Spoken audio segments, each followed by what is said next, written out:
Railway समान अध्ययन speed book के इस वीडियो में भारत के पर्वत, द्वीप, मैदान, मिट्टी, जलवायु एवं नदियाँ के बारे में जानेंगे।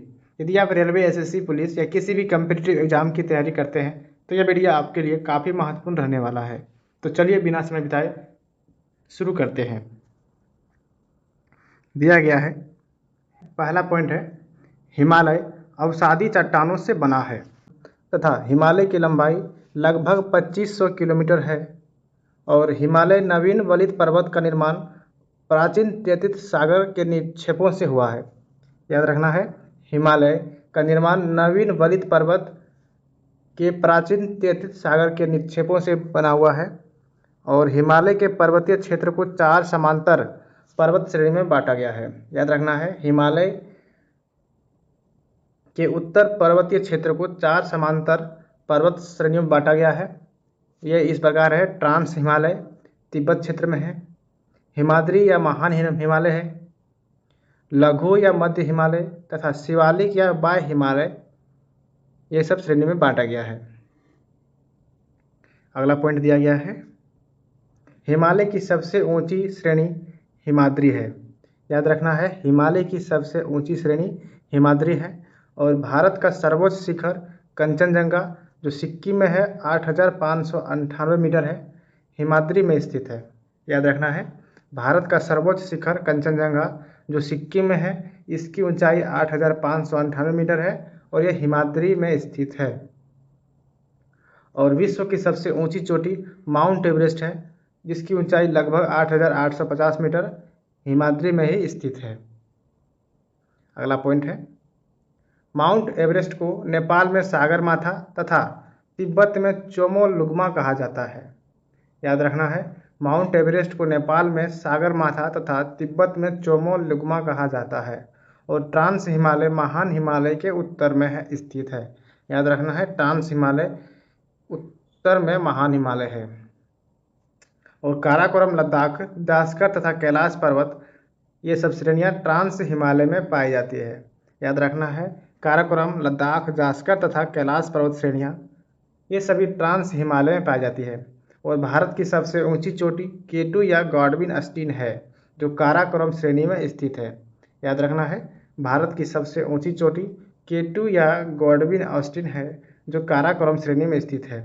और ट्रांस हिमालय वृहद हिमालय से हिंज लाइन या सूचर जोन द्वारा अलग होती है।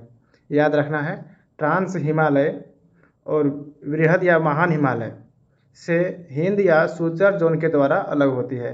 बहुत ही महत्वपूर्ण पॉइंट है। अगला पॉइंट दिया गया है, लघु हिमालय महान हिमालय के दक्षिण में स्थित है। याद रखना है, लघु हिमालय महान हिमालय के दक्षिण में स्थित है और पीर पंजाल बनिहाल जो जम्मू कश्मीर में है, धौलावर हिमाचल प्रदेश में तथा महाभारत श्रेणियाँ नेपाल में है, लघु या मध्य हिमालय का भाग है। याद रखना है, पीर पंजाल बनिहाल, धौलाधर तथा महाभारत श्रेणियाँ ये सभी लघु या मध्य हिमालय का भाग है। और लघु हिमालय के श्रेणी ढालों पर मिलने वाले छोटे छोटे घास मैदानों को जम्मू कश्मीर में मर्ग जिसे गुलमर्ग या सोनमर्ग तथा उत्तराखंड में बुग्याल या पयार कहा जाता है। बहुत ही महत्वपूर्ण पॉइंट है, याद रखना है इसको। लघु हिमालय के ढालों पर मिलने वाले छोटे छोटे घास मैदानों को जम्मू कश्मीर में मर्ग जैसे कि गुलमर्ग और सोनमर्ग तथा उत्तराखंड में बुग्याल या पयार कहा जाता है। याद रखना है, शिमला धौलाधर श्रेणी में स्थित है। याद रखना है, शिमला धौलाधर श्रेणी में स्थित है। लद्दाख क्षेत्र में स्थित काराकोरम दर्रा भारत का सबसे ऊंचा दर्रा है। याद रखना है, लद्दाख क्षेत्र में स्थित काराकोरम दर्रा भारत का सबसे ऊंचा दर्रा है और सिपकिला, बारालाचाला और रोहतांग दर्रा हिमाचल प्रदेश में स्थित है। याद रखना है, हिमाचल प्रदेश में सिपकिला, बारालाचला तथा रोहतांग दर्रा स्थित है। और कश्मीर में बुर्जिल तथा जोजिला दर्रा स्थित है। याद रखना है, कश्मीर में बुर्जिल और जोजिला दर्रा है। और उत्तराखंड में लिपुलेख दर्रा, थांगला दर्रा, नीतिला दर्रा स्थित है। और सिक्किम में जेलेपला और नाथुला दर्रा स्थित है। याद रखना है, सिक्किम में 2 दर्रा है, जेलेपला और नाथुला। और अरुणाचल प्रदेश में दर्रा है बोमडिला, बुमला, दीफू तथा यांगयाप दर्रा। याद रखना है, अरुणाचल प्रदेश में बोमडिला, बुमला, दीफू तथा यांगयाप दर्रा स्थित है। बड़ा लाचला दर्रा हिमाचल प्रदेश में है, जो लेह को मनाली से जोड़ता है। याद रखना है, बड़ा लाचला दर्रा जो हिमालय में स्थित है, हिमाचल प्रदेश में स्थित है, लेह को मनाली से जोड़ता है। अगला पॉइंट दिया गया है, सेनकोटा दर्रा तिरुवनंतपुरम तथा मदुरै को तथा एलिफेंटा दर्रा दक्षिणी श्रीलंका को उत्तरी श्रीलंका जाफना से जोड़ता है। अगला पॉइंट है, सेवराय पहाड़ियाँ चेन्नई तमिलनाडु में है और बृहद व लघु हिमालय के मध्य कश्मीर घाटी लाहौल स्पीति कुल्लू के बीच एवं कांगड़ा घाटियाँ अवस्थित है। याद रखना है, बृहद व लघु हिमालय के मध्य कश्मीर घाटी लाहौल स्पीति कुल्लू एवं कांगड़ा घाटियाँ स्थित है। अगला पॉइंट दिया गया है, शिमला कुल्लू मनाली दार्जिलिंग मसूरी रानीखेत लघु हिमालय में स्थित है। अगला पॉइंट है, शिवालिक सबसे नवीनतम पर्वत श्रेणी है और शिवालिक हिमालय का पाद प्रवेश श्रेणी का निर्माण सेनोजोइक काल में हुआ था, जिसका निचला भाग तराई प्रदेश कहलाता है। अगला पॉइंट है, शिवालिक लघु हिमालय से मेन बाउंड्री फॉल्ट द्वारा अलग होती है। याद रखना है, शिवालिक लघु हिमालय से मेन बाउंड्री फॉल्ट द्वारा अलग होती है और शिवालिक एवं लघु हिमालय के बीच कई घाटियां हैं, जिन्हें पूर्व में द्वार जैसे कि हरिद्वार कोटद्वार तथा पश्चिम में दून जैसे देहरादून कहा जाता है। याद रखना है। अगला पॉइंट है, भारत का सबसे प्राचीन पर्वत। याद रखना है, भारत का सबसे प्राचीन पर्वत अरावली है, एक अवशिष्ट पर्वत है। याद रखना है, एक अवशिष्ट पर्वत है जिसकी सबसे ऊंची चोटी माउंट आबू पर स्थित गुरु शिखर है। याद रखना है, भारत का सबसे प्राचीन पर्वत अरावली है, एक अवशिष्ट पर्वत है और जिसकी सबसे ऊंची चोटी माउंट आबू पर स्थित है गुरु शिखर है। याद रखना है, गुरु शिखर। और अरावली पहाड़ियाँ राजस्थान राज्य में है और अरावली के पूर्व में बनास नदी निकलती है। याद रखना है, अरावली के पूर्व में बनास नदी निकलती है और अरावली के पश्चिम में लूनी नदी निकलती है, जो कच्छ के रण गुजरात में विलीन हो जाती है। नेक्स्ट पॉइंट है, पूर्वी घाट उड़ीसा से तमिलनाडु तक फैली हुई है। याद रखना है, पूर्वी घाट उड़ीसा से तमिलनाडु तक फैली हुई है और महेंद्रगिरी उड़ीसा का पूर्वी घाट पर्वत है। याद रखना है, महेंद्रगिरी उड़ीसा का पूर्वी घाट का पर्वत है और पश्चिमी घाट का अन्य नाम है सह्याद्री एवं भ्रंश कगार है। अगला पॉइंट है, उत्तरी सह्याद्री की सर्वोच्च शिखर कालसुबाई तथा दक्षिणी सह्याद्री की सर्वोच्च शिखर कुद्रेमुख है। याद रखना है, महत्वपूर्ण पॉइंट है, उत्तरी सह्याद्री की सर्वोच्च शिखर कालसुबाई तथा दक्षिणी सह्याद्री की प्रमुख शिखर कुद्रेमुख है और नीलगिरी पहाड़ियाँ तमिलनाडु के पश्चिमी एवं पूर्वी घाट के मिलन स्थल पर स्थित है। याद रखना है, नीलगिरी की पहाड़ियाँ पश्चिमी एवं पूर्वी घाट के मिलन स्थल पर स्थित है और नीलगिरी की सबसे ऊंची चोटी डोदा बेटा है और ऊटी उटकमंड, जिसे उटकमंड कहते हैं ऊटी को, नीलगिरी में स्थित है। अगला पॉइंट दिया गया है, थाल घाट भोर घाट एवं पाल घाट दर्रा पश्चिमी घाट पर्वत में स्थित है। याद रखना है, थाल घाट भोर घाट एवं पाल घाट दर्रा पश्चिमी घाट पर्वत में स्थित है और थाल घाट नासिक से मुंबई जोड़ती है, भोर घाट मुंबई से पुणे जोड़ता है तथा पाल घाट कोयम्बटूर से कोची को जोड़ता है। याद रखना है, थाल घाट नासिक से मुंबई, भोर घाट मुंबई से पुणे तथा पाल घाट कोयम्बटूर से कोची को जोड़ता है। अगला पॉइंट है, गुजरात से गोवा तक का तटीय क्षेत्र कोंकण तट, गुजरात से गोवा तक का तटीय क्षेत्र कोंकण तट तथा मंगलुरु से कन्याकुमारी तक का तटीय क्षेत्र मालाबार तट कहलाता है। याद रखना है, गुजरात से गोवा का तट कोंकण तट, मंगलुरु से कन्याकुमारी का तट मालाबार तट कहलाता है। याद रखना है, भारत का पूर्वी समुद्र तट, याद रखना, भारत का पूर्वी समुद्र तट तमिलनाडु और आंध्र प्रदेश तट को कोरोमंडल तट कहलाता है और कोडाइकनल तमिलनाडु की पालनी पहाड़ी में स्थित है। कोडाइकनल पालनी पहाड़ी में स्थित है और ये कोडाइकनल तमिलनाडु में है। याद रखना है। और दक्षिण भारत की ऊंची चोटी है अन्नाईमुड़ी है। याद रखना है, दक्षिण भारत की सबसे ऊंची चोटी है अन्नाईमुड़ी और अन्नाईमुड़ी अन्नामलाई की पहाड़ी पर स्थित है। याद रखना है, दक्षिण भारत की सबसे ऊंची चोटी है अन्नाईमुड़ी और अन्नाईमुड़ी अन्नामलाई की पहाड़ी पर स्थित है। अगला पॉइंट है, कार्डेमम की पहाड़ियाँ अन्नामलाई पहाड़ियाँ के दक्षिण में केरल में स्थित है। कार्डामम जिसे इलायची की पहाड़ियाँ कहते हैं, अन्नामलाई पहाड़ियाँ के दक्षिण में केरल में स्थित है। और भारत में सबसे बड़ा पठार दक्कन का पठार है जो बेसाल्ट चट्टानों से निर्माण है। याद रखना है, भारत में सबसे बड़ा पठार दक्कन का पठार है जो बेसाल्ट चट्टानों से बना है। और दक्कन का पूर्वी भाग विदर्भ कहलाता है। याद रखना है, दक्कन का पूर्वी भाग विदर्भ कहलाता है और धारवाड़ का पठार कर्नाटक राज्य में स्थित है। याद रखना है, धारवाड़ का पठार कर्नाटक राज्य में स्थित है। और माहिम तट का दक्कन पठार महाराष्ट्र में है। याद रखना है, माहिम तट तथा दक्कन पठार महाराष्ट्र में है। और छोटा नागपुर पठार भारत का रूर कहलाता है जिसकी सबसे ऊंची पर्वत चोटी पारसनाथ है। याद रखना है, छोटा नागपुर पठार भारत का रूर कहलाता है जिसकी सबसे ऊंची पर्वत चोटी पारसनाथ है। और मालवा पठार मध्य प्रदेश में है, अरावली तथा दक्षिण में विंध्य श्रृंखलाओं के मध्य स्थित है। याद रखना है, मालवा पठार अरावली तथा दक्षिण में विंध्य श्रृंखलाओं के मध्य स्थित है। गारो खासी जयंतिया ये पहाड़ी मेघालय में स्थित है। याद रखना है, मेघालय में गारो खासी और जयंतिया की पहाड़ियाँ हैं। अगला पॉइंट है नर्मदा एवं ताप्ती के मध्य सतपुड़ा एक ब्लॉक पर्वत है जिसका सर्वोच्च शिखर धूपगढ़ है। याद रखना है, नर्मदा एवं ताप्ती के मध्य सतपुड़ा एक ब्लॉक पर्वत है जिसका सर्वोच्च शिखर धूपगढ़ है। और अन्नपूर्णा पर्वत शिखर नेपाल में स्थित है। याद रखना है, अन्नपूर्णा पर्वत शिखर नेपाल में स्थित है।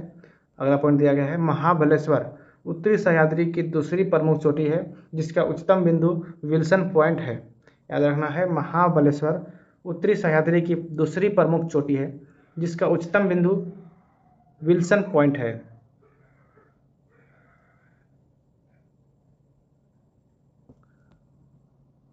अगला पॉइंट दिया गया है खैबर दर्रा। खैबर दर्रा अफगानिस्तान एवं पाकिस्तान के बीच स्थित है। याद रखना है, अफगानिस्तान एवं पाकिस्तान के बीच खैबर दर्रा स्थित है। और गिरनार की पहाड़ियाँ गुजरात में स्थित है। याद रखना है, गिरनार की पहाड़ियाँ गुजरात में स्थित है।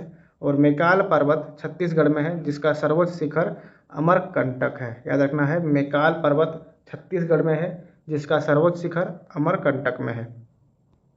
और प्रायद्वीपीय पठार गोंडवाना लैंड का भाग है जिसकी आकृति त्रिभुजाकार है।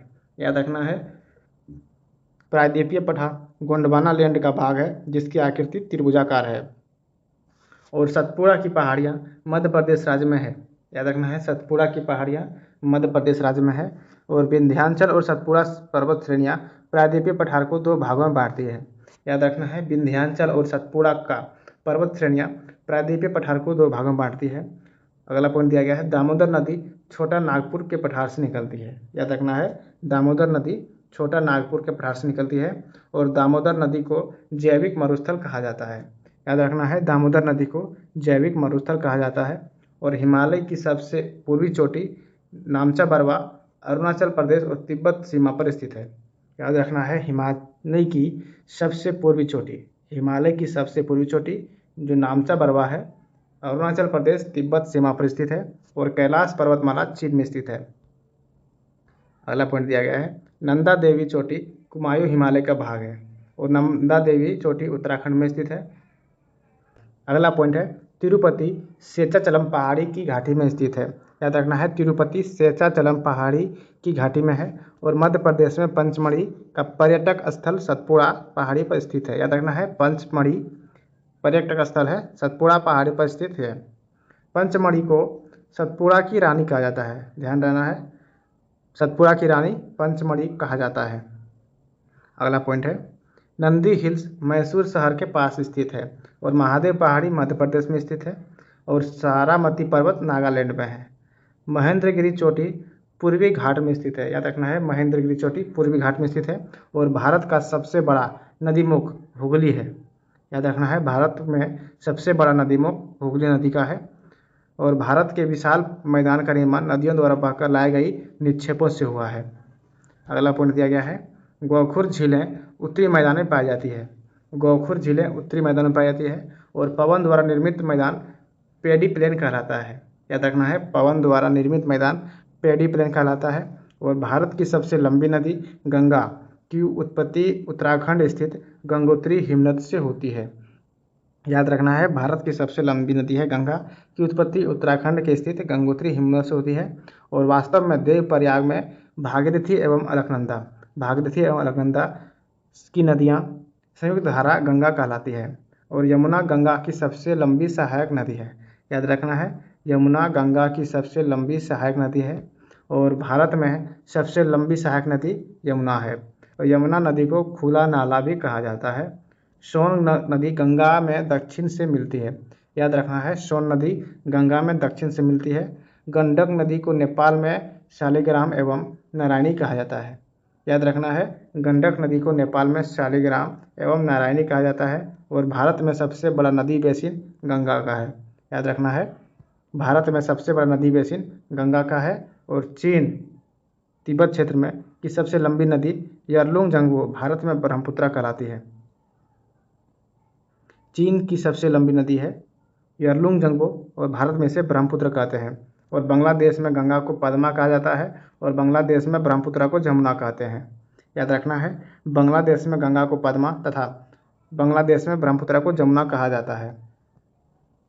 अगला पॉइंट है, गंगा एवं ब्रह्मपुत्र की संयुक्त धारा मेघना कहलाती है। याद रखना है, गंगा एवं ब्रह्मपुत्र की संयुक्त धारा मेघना कहलाती है जिसकी सहायक नदी बराक है। याद रखना है, ब्रह्मपुत्र नदी पर असम में विश्व का सबसे बड़ा नदी द्वीप माजुली स्थित है। याद रखना है, ब्रह्मपुत्र नदी पर असम में विश्व का सबसे बड़ा नदी द्वीप माजुली है। अगला पॉइंट दिया गया है, ब्रह्मपुत्र को तिब्बत में सांगपो तथा अरुणाचल प्रदेश में दियांग तथा असम में ब्रह्मपुत्र कहा जाता है। याद रखना है, ब्रह्मपुत्र को तिब्बत में सांगपो, अरुणाचल प्रदेश में दियांग तथा असम में ब्रह्मपुत्र कहा जाता है। बहुत ही महत्वपूर्ण पॉइंट है। और नदी द्वारा लाए गए अवसाद का जमाव जब मुहाने पर होता है तो डेल्टा का निर्माण होता है। याद रखना है, जब नदी द्वारा लाए गए अवसाद का जमाव जब मुहाने पर होता है तो डेल्टा का निर्माण होता है और डेल्टा की आकृति त्रिभुजाकार होती है। याद रखना है, डेल्टा की आकृति त्रिभुजाकार होती है। अगला पॉइंट है, जो नदी डेल्टा नहीं बनाती है उसके मुहाने एस्चुरी कहते हैं। याद रखना है, जो नदी डेल्टा नहीं बनाती है उसके मुहाने को एस्चुरी कहते हैं, ज्वार नदमुख। और नर्मदा नदी ज्वार नदमुख का निर्माण करती है। याद रखना है, कावेरी गंगा महानदी सब डेल्टा बनाती है। अगला पॉइंट है, नर्मदा एवं ताप्ती नदियाँ पश्चिम की ओर बहने वाली नदियाँ हैं जो डेल्टा नहीं बनाती है। याद रखना है, नर्मदा एवं ताप्ती नदियाँ पश्चिम की ओर बहती है जो डेल्टा नहीं बनाती है और नर्मदा नदी का उद्गम स्थल अमरकंटक है। याद रखना है, नर्मदा नदी का उद्गम स्थल अमरकंटक है। नर्मदा नदी अधिकांश मध्य प्रदेश में बहती है और नर्मदा को गुजरात की जीवन रेखा कहते हैं। याद रखना है, नर्मदा को गुजरात की जीवन रेखा कहते हैं। सर्वाधिक सीधी बहने वाली नदी है नर्मदा। सर्वाधिक सीधी बहने वाली नदी है नर्मदा और धुआंधर जलप्रपात जबलपुर मध्य प्रदेश में स्थित है। सतपुड़ा पर्वत क्षेत्र में नर्मदा नदी पर स्थित है। याद रखना है, धुआंधर जलप्रपात जो नर्मदा नदी पर स्थित है ये सतपुड़ा पर्वत क्षेत्र में है मध्य प्रदेश में। अगला पॉइंट है, गंगा ब्रह्मपुत्र नदियाँ भारत में एवं बांग्लादेश में विश्व का सबसे बड़ा डेल्टा सुंदरवन बनाती है। सुंदरवन मैंग्रोव वनस्पति क्षेत्र है। अगला पॉइंट है, नदी द्वारा काट छांट की क्रिया अपर्दन तथा जमा करने की क्रिया निक्षेपण कहलाती है। याद रखना है, नदी द्वारा काट छांट की क्रिया अपर्दन तथा जमा करने की क्रिया निक्षेपण कहलाती है और दक्षिण भारत की गंगा कावेरी नदी कहलाती है। याद रखना है, दक्षिण भारत की गंगा कावेरी नदी कहलाती है और कावेरी नदी का उद्गम स्थल ब्रह्मगिरी पहाड़ियाँ हैं। शिव समुद्रम प्रपात कर्नाटक के मांड्या जिले में कावेरी नदी पर स्थित है। याद रखना है, शिव समुद्रम प्रपात कर्नाटक के मांड्या जिले में कावेरी नदी पर स्थित है और कावेरी जल विवाद कर्नाटक तमिलनाडु तथा कृष्णा नदी जल विवाद आंध्र प्रदेश कर्नाटक एवं महाराष्ट्र राज्यों से संबंधित है। याद रखना है, प्रायद्वीपीय भारत की सबसे लंबी नदी गोदावरी है तथा दूसरी सबसे लंबी नदी कृष्णा है। अगला पॉइंट दिया गया है, गोदावरी नदी को वेद गंगा या दक्षिण गंगा कहा जाता है जिसका उद्गम स्थान नासिक महाराष्ट्र के त्रयंबकम गांव की पहाड़ी है। याद रखना है, गोदावरी को वृद्ध गंगा या दक्षिण गंगा कहा जाता है और इसका उद्गम नासिक महाराष्ट्र के त्रयंबकम पहाड़ी से है। अगला पॉइंट है, वैनगंगा या पेनगंगा गोदावरी की सहायक नदी है। याद रखना है, पेनगंगा गोदावरी की सहायक नदी है। अगला पॉइंट दिया गया है, क्षिप्रा नदी चंबल नदी की सहायक नदी है। याद रखना है, क्षिप्रा नदी चंबल की सहायक नदी है और असम का शोक ब्रह्मपुत्र नदी कहलाती है। याद रखना है, असम का शोक है ब्रह्मपुत्र नदी। आपको कमेंट में बताना है बिहार का शोक किसे कहते हैं। अगला पॉइंट दिया गया है, बंगाल का शोक दामोदर नदी कहलाता है और उड़ीसा का शोक ब्राह्मणी नदी कहलाता है। याद रखना है, असम का शोक है ब्रह्मपुत्र नदी, बिहार का शोक है कोसी नदी और बंगाल का शोक है दामोदर नदी और उड़ीसा का शोक है ब्राह्मणी नदी। और महानदी उड़ीसा में अपना डेल्टा बनाती है। याद रखना है, महानदी उड़ीसा में अपना डेल्टा बनाती है। और भारत की सबसे लंबी नहर इंदिरा गांधी नहर या राजस्थान नहर सतलज एवं ब्यास नदी से जल पाती है तथा हरिके बैराज से निकलती है। याद रखना है, भारत की सबसे लंबी नहर है इंदिरा गांधी नहर है। अगला पॉइंट दिया गया है, मिट्टी का अध्ययन पेडोलॉजी कहलाता है। याद रखना है, मिट्टी का अध्ययन पेडोलॉजी कहलाता है और झीलों का अध्ययन लिम्नोलॉजी कहलाता है। याद रखना है, मिट्टी का अध्ययन पेडोलॉजी कहलाता है और झीलों का अध्ययन लिम्नोलॉजी कहलाता है और चट्टानों का अध्ययन पेट्रोलॉजी कहलाता है। याद रखना है, चट्टानों का अध्ययन पेट्रोलॉजी कहलाता है। और भारत की ऊंची झील चोलामू है, सिक्किम में है। याद रखना है, भारत की ऊंची झील है चोलामू जो सिक्किम में है। अगला पॉइंट है, भारत की सबसे अगला पॉइंट है, भारत की सबसे बड़ी कृत्रिम झील गोविंद बल्लभ पंत सागर है जो उत्तर प्रदेश में रिहंद नदी पर बनाए गए हैं। याद रखना है, भारत की सबसे बड़ी कृत्रिम झील गोविंद बल्लभ पंत सागर है जो उत्तर प्रदेश में है और रिहंद बांध पर स्थित है। याद रखना है, रिहंद बांध पर स्थित है। अगला पॉइंट है, कोलोराडो नदी पर निर्मित मिड झील संसार का सबसे बड़ा मानव निर्मित झील है। याद रखना है, कोलोराडो नदी पर निर्मित मिड झील संसार का सबसे बड़ा मानव निर्मित झील है। अगला पॉइंट है, चिल्का उड़ीसा में स्थित भारत की सबसे बड़ी लैगून एवं खारे पानी की झील है। बहुत ही महत्वपूर्ण पॉइंट है, चिल्का झील उड़ीसा में स्थित है और भारत की सबसे बड़ी लैगून एवं खारे पानी की झील है। याद रखना है। अगला पॉइंट दिया गया है, पुलिकट एक लैगून झील है जो आंध्र प्रदेश तथा तमिलनाडु के सीमा पर स्थित है। याद रखना है, पुलिकट झील एक लैगून झील है। अगला पॉइंट है, हॉगनकाल जलप्रपात कावेरी नदी पर स्थित है। याद रखना है, हॉगनकाल जलप्रपात कावेरी नदी पर स्थित है।